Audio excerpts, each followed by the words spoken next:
All right, Andrew, hit us with the Sif Spoil theme song for this week. You dropped a blonde on me, baby.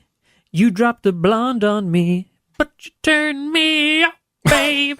Very nice. Probably my favorite part of the spoiler cast every week. I love it. Is just seeing what Andrew's going to come up with for the song.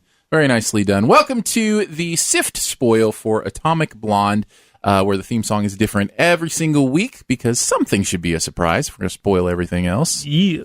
We're going to go into all the details about Atomic Blonde, so if you haven't seen the movie, probably want to stop listening, not just because we don't want to spoil you, but also because we're going to be jumping around like crazy, and it might be confusing if you've never seen the movie. So let's get into it. What are some of the things in Atomic Blonde that you guys didn't get to talk about in the regular podcast that do you want spoil? my biggest problem first, or do you want me to save that? No, go for it, man. Let's get it out there. Let's just get it on the table and deal with it. Okay, yeah. I'm going to put it out there because this is a big issue that I have, and it's not a big one. It doesn't ruin the movie, but it's just like, it gets you thinking. Okay. So we talked about how, in this movie, she takes a beating. Everything she does is hand to hand and using her environment. She takes a beating just as much as she is. She's getting her butt kicked. And then the third act of this movie, we all of a sudden realize she does not miss with a gun. So why has she been wasting her time getting her butt kicked this entire movie when she could have been just shooting everybody in the head? Because she does not miss a headshot in the third act of the movie. Like, she is so on point. So I'm just like, and she never throughout the movie, says, why she doesn't like using guns. Like, they just always say she specializes in hand-to-hand and evasive maneuvers and stuff. They'd never say, oh, well, I don't enjoy guns, or I don't need blah, blah, blah. She just, just doesn't use guns. It's interesting. I didn't think about that. Which is fine. But then all of a sudden, she's an amazing marksman. So it just kind of undercuts, why have you been letting yourself get your butt kicked for this entire movie? I do know she was reaching for trying to get a gun in one of the action scenes. Yeah, but couldn't. It's always a last resort, though. And then then in the third act, especially the very last action scene we get is entirely gun, and then it's just okay, that kind of undercut her, being either stick to her being hand to hand always, or incorporate her gun skills. Why can't she be both? Devon? She can be both, okay, but it's just present it that way, because I also just would have liked if she had a reason for not really liking to use guns, and that's why she preferred hand to hand and using other weapons and stuff. I would have liked if we would have got a reason for that. She had a Batman premise where she doesn't use guns because guns killed her family. Well, give her some sort of backstory. Maybe not that melodramatic, but yeah, just give me a reason. Yeah. I want to make sure that I understand the ending of this movie. Let's go there. So she's a British special secret. She's a double O. She's a triple agent. She's a triple A. Okay, is she? Yes. So initially she's working for the British Secret Service. Yes. Then we think she is. Well, no, they say she works for MI6. Yeah. Right, then, but I mean, okay, yes. But the CIA has placed her in the British Secret Service. Yes, okay, so she does work for Langley. Yes, she is CIA all the way. She drops her British accent at the end. She is an American. But she also adopts a Russian accent, right? So she was faking being British, faking being Russian, but she was really American. That's what I think the end of the movie says. For me, she's American and she's CIA. Mm-hmm. But in the movie, they say she's doing the mission for MI6. Correct. And then they bring John Goodman in. They say, oh, we had to bring the CIA in to talk some sense into you. So she's doing the mission through MI6, but she is actually CIA. She's embedded in MI6. And then I thought the Russian was because they even said David was Satchel. I think it was because she was Satchel. I thought she was Satchel. See, they named her at the end. Well, yeah, they call her Satchel. I thought it was just because nobody knows who Satchel actually is. It's not a Kaiser Soze sort of thing. I think we're supposed to think it's her. Yeah, but then before she shoots James McAvoy, she calls him Satchel. Well, she says, I'm going to make them think you are Satchel, is what she says. Oh, okay. I missed that part then. Because remember whenever she's cutting up that tape to make it sound like he was saying all that stuff? She's like, I'm going to make it look like you're Satchel. Now yes, that makes a lot more sense now. He was just, I think what we're supposed to believe is that he was just tired of his job. He was just in over, he had been embedded so long that he didn't know what he cared about anymore. Well, I think it was because the last words he said, he enjoyed being in it and this crazy chaos. So he got in too deep and then he just went with it and then wanted to be a weird double crosser and do whatever he wanted. Yeah, to he do. wasn't as much a double crosser as he was. He was looking out for his for own himself. interests. Yeah, he exactly. was just looking out for 100% him. The movie is very weird with his character because the movie seems like it's telegraphing that he is the villain, but they do it in a very weird way. Well, I think he was just supposed to be a wild card because he was supposed to be her contact and helping. Yeah. Nobody knew that he was doing his own But thing. we're supposed he to believe, literally was just being a wild card and But I think- doing his own stuff. But I think the movie does want us to believe he's Satchel. Like, I think the movie is laying those breadcrumbs Yes. for us to think that way, Oh, or at yeah. least to be like, well, he obviously could be Satchel. I thought kind the of thing. red herring was that it was going to be the French operative was going to be Satchel. Mm-hmm. Because I thought the movie was too obvious with him that he was going to be a villain because they didn't telegraph it in a way where like, okay, well, maybe they're just wanting me to think that he's Satchel or a villain, but then they never gave me reason to doubt my doubts. Yeah. So it was very weird. And then, like you said, the end of this movie, they just flood you with information. You're like, whoa, slow down, put it back in second gear. Yeah, it all comes together there at the end, and by together I mean jumbled together there at the end. I feel like she almost lays it out verbally during that last scene, doesn't she? She's like, I told you everything that I wanted you to know so that, so that things would happen, and I've been in control of the whole time. And so we're supposed to believe basically that now that what they've done has allowed the Berlin Wall to fall, and so now she can go home. That was like her primary objective. I think there's a line of dialogue in there, something about now I can go home or whatever. So Yeah, they say now we can go home. And I'm so confused as to how their story is affected by the wall, though. But see, I don't that's the weakness of the movie, See, I don't think, is the story doesn't really jive together well. We don't understand like the motivations or the true machinations of what they're trying to do. Yeah. I think it just had something, like I said, I think it was just supposed to be like a backdrop. Like the Berlin Wall's falling, like this is what's going on. These are why certain people aren't trusting people. Like people feel this way about the Germans. People feel this way about the Russians. And I think it was just literally meant to be a backdrop for the movie. So let's talk about the MacGuffin. Let's talk about that list. So this is a list of operatives Yeah. that is the key motivating factor for all of the characters in this movie. Why have the list?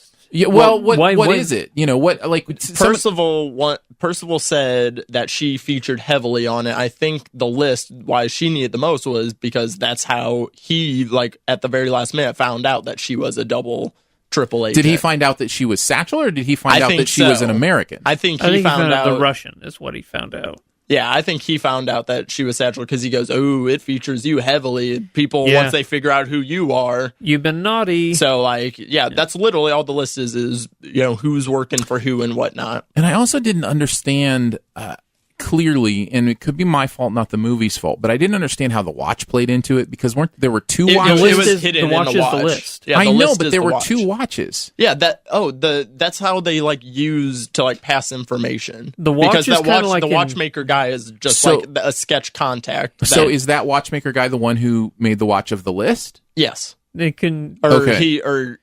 So he's a bad guy? So he's a bad guy. Yes, the whole what? watch store. See, I don't Yeah, know. no, I'm pretty sure the watch store is like a front, and he passes along. He's a information guy because lots of people come to him for various information. He puts information for her in the watch. I treated the watch guy like the Continental and John Wick, like he was just kinda, like yeah.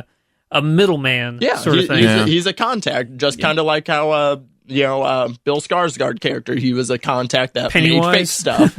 Yeah. Which I love Yeah, seeing him in there. We Bill didn't mention Skarsgård him. was cool. I love Bill Skarsgård. Because you like Hemlock Grove, Yes. and I don't like that show. Yes, I love Hemlock Grove. Yeah. So what else do you guys want to talk about?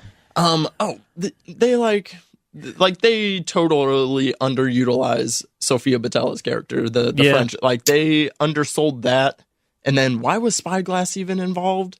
They could have cut that entire Spyglass stuff, and this movie should have been 25 minutes shorter for me. And they could have cut out all the Spyglass stuff. He was irrelevant. Well, it's interesting. He was irrelevant. He ends up being But irrelevant. what's interesting, he was actually the character I feel like I cared the most about in the entire movie. Like, it's weird that he was irrelevant, but I really felt bad when he drowned. Like, the movie did a good job of making me care about him, even though he was irrelevant. It was a cool looking scene, but I felt like the transport scene just came out of nowhere. Like, all right, no, we're getting him over the wall and his family. Let's do it. Even because he had to deal memorized, and he had to deal with Percival. But still, I was so this goes back to the list. If he has it memorized and they're trying to get him over the wall, and that's all, they don't. Because I got the impression they didn't need the watch if they had him. Yeah. Well, I think why? But if they're trying to keep that information from getting out to people, they need both. They need him and the watch, don't they? Exactly. I don't know. I'm just still trying to figure out exactly. I'm right there with you.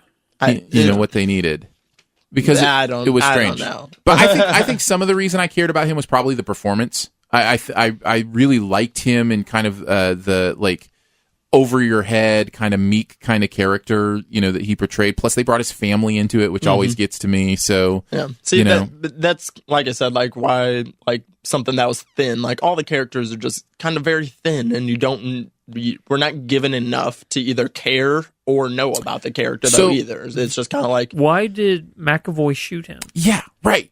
Yeah. So what's McAvoy thinking in that moment? Because McAvoy had the watch by this point. So he gets rid of Spyglass. He has the sole possession of the list. And he's working with the Russians right at that point? No, because he handed it over to John Goodman. So why... Here's why I'm confused. That wasn't the right watch. Because remember, he had the meeting with the Russian guy. They showed that scene again at the end of McAvoy meeting with the Russian dude in the alley. I don't know. I'm a bit lost. Exactly. It's funny too because again, I did love the moment where they did all the umbrellas and it caught McAvoy off guard. I thought that was kind of cool, but I didn't really understand it. I was like, who's because trying to keep him safe? Other people were trying to kill Spyglass because he had the list. But she's also. But if we know what we know at the end, she's also trying to make the Russians believe that she's trying to kill Spyglass as well, even though she's technically not. She wants to save him because she's not.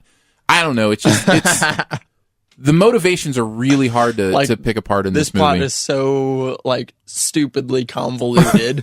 like I said, there was one point, I just don't know if it even makes sense. There was that one point where I was just thinking to myself, where are we right now? What's going on? Who's what? I don't care. Just give me action. I'm done with this plot. Just give me action now. Which again speaks to the wisdom of something like John Wick, where it's meaningful, but it's simple. You don't have to. So simple. They killed his dog. He's coming after him. You know what I mean? It's so simple. And with something like this, it's too complex for its own good because you end up wanting the action, but you can't figure out why you're rooting for whoever you're rooting for. And it's just confusing because, like I said, the marketing promotes this movie as high octane action, but then the movie is no, we're a spy movie. This is a good old spy movie. Mm-hmm. Yeah. Because I'm lost now. I'm trying to piece back together what I just said. I don't even know. Maybe it makes sense, and we just can't find our way through it. Need some Cliff Notes or somebody to stand at the whiteboard and draw it out for us. But I can't grab it completely. Anything else before we finish out spoilers for Atomic Blonde? There was one thing I didn't mention. It's not necessarily a spoiler. There's some really interesting things in this movie, and I think I always want to go back to that because the negatives are so negative that I want to continue to say this movie does some things really well. Yeah. Stylistically, yes. I think of the scene where I forget what she's doing at the moment, but she's wearing a black and white striped sweater, and there's a black and white striped lamp directly to her right, and then the shade of the lamp almost looks exactly like the shade of her hair, both in color and the way it's shaped, and it's almost like this interesting symbolic kind of symmetry that's going on there visually. There were things like that in the movie where I'm like, oh, somebody really smart is doing some cool things here. Even just for visual, things or whatever. So, there are those moments where, and I noticed because it was zooming in at that moment, and I noticed it kept her even as it zoomed, it kept her at the right side of the frame and the lamp at the left side of the frame so that, even at the end of the zoom, they were both still in it. So just kind of some interesting things like that. No, there is a lot to like about this movie. For as much as I've ragged on it on Twitter, with my issues with it, I'm also I did really enjoy this. I think the violence worked really well. There's a scene where that dude has like the kids that after they busted the party, you know? Yeah. And then he like makes the guy come up and he's just like, well, dance. And he like does like a really sad Yeah, like, there are windmill, moments. and Yeah. then just beats him with the skateboard like while the song is playing. And it's just like something about that was like really cool. There's a really cool scene towards the end of James McAvoy where he's like walking through and he's got like the fireworks behind him, and like I really want more James McAvoy, like, and it sucks that he's dead and we won't get him in the sequel if there is a sequel, because he was such a, I don't know, something about like But that scene where he has the knife in his back and he can't reach it is great. That's the scene that I wanted to talk about. That's the best humor in the movie. I was like, when he literally does the thing that, like, you know, when you have the itch and you're using both arms, it's just that one spot. That's exactly where the knife was. That was great. Yeah, that was good stuff. There really are some good moments in the movie, and I think that's worth mentioning. We didn't even talk about the fact that there's also supposed to be a love tie-in for her, that her former lover totally is killed. Abandoned that. They Abandoned totally that, and it made no sense, because then how would she not know that David knew him? And then it just they never went back to it, like not even once. She burned the picture, and that was literally that. So I was like, which I'm at the same time I'm kind of glad, because like I'm glad that her motivations didn't have to be male driven, like, as you know, and maybe that's why they did it. But so I feel like that's why they did it. But at the same time, why include it in the first place? Yeah, maybe it was just too hard to cut all the way out, so they just tried to cut as much of it out as possible. I don't know. But anything else? No, I'm good. There's a moment in the last scene where they bring in the plastic to kill her or whatever, and she has the gun hidden in the ice tray or whatever. Which, by the way, again, really kind of cool symbol with the music. Well, I wasn't going to say that. I was going to say the cool symbolism of an ice bath. You know, that her salvation is, you know, once again, you know, coming up out of the ice or whatever. In general, because she wants her Stoli on ice. Yeah, exactly. So some cool stuff there. But anyways, I really liked that scene too. I thought the action in that scene was absolutely incredible. There's this moment where she headshots somebody and like it paints lipstick on a painting behind him. Yeah. Like just little stuff like that. Be a professional, get on the plastic. Yeah. I thought that was a really interesting line. He's just like, come on, be a professional, get on the plastic. It really is one of those movies that you almost really love and still almost really hate. You know, like it just has... It's frustrating. Yeah, like, it's that's frustrating the way I've been that way. describing it. Yeah. Like it's good, but it's a very frustrating because it could be even better. But it's frustrating. I think that's a good place to end it. Missed potential. Yeah, I think that's right. Well, thanks, guys. Thanks for sticking around and talking spoilers. We will be back. I'm guessing we'll do spoilers on Dark Tower next week, because I'm going to have to pick your brain on a lot of stuff, because I've never read the book. So I've decided that I'm going to review that movie as a fan.